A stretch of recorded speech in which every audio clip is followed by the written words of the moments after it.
Why am I running? Well, I recently went to a party, and I yelled into the kitchen, "How about a soda?"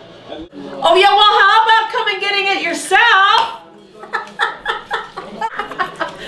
Come on, Bruce! It's ready! He's gonna get it all right. "Where is the soda?" Here you go, sire. Oh, thanks.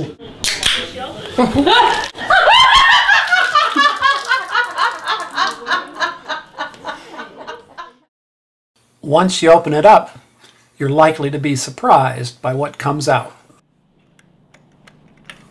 It's hard to find things out when we have a town government that spends so much time meeting behind closed doors, out of sight and sound of the public. A locked door is not my idea of democracy.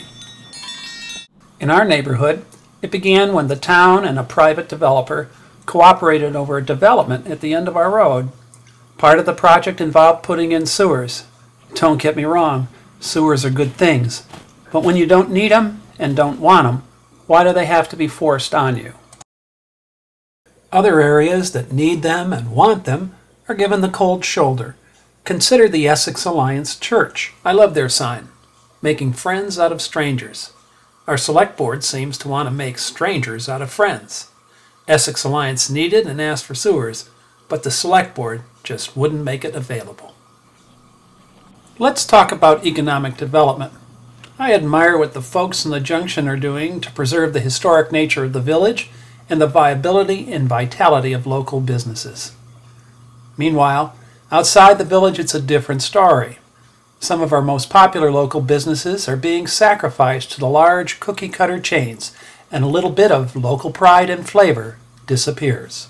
Finally, when I heard that the Select Board and the village trustees will prevent 95% of eligible Essex voters from voting on the new local option tax increases, that was the last shake of the bottle, and I decided to do something about it. So let me tell you a little story. Recently, my wife and I were coming out of Essex High School when we had this conversation. Hey, thank you.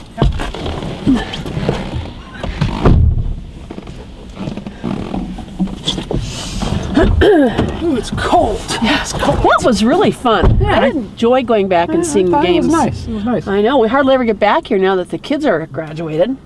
Yep, well, you're going to be back here in just a few weeks. For what? Town meeting and the big vote. What big vote? Well, to increase our taxes here in Essex, the new sales tax That increase. 1%? Yeah. Well, I thought that we were going to be able to vote on that, like we do go to the high schools or to the middle school. No, it's going to be from the floor at town meeting. If you're not here, you won't get a chance to vote. Matter of fact, there are only 595 seats in the auditorium. They're going to freeze out most of the people of Essex. What about all the mothers that have to stay, and fathers that have to stay home with their children, and one of them will miss out on the vote if they're not going to bring babies? Well, listen, I've got an idea where we can find a bigger space. You want to see? Sure. Okay. The voting booth. It's the only place in Essex where everyone can fit. You know, sometimes I think people shake up the wrong things. So vote for me, Bruce Post, on March 3rd, and maybe we can shake them up instead.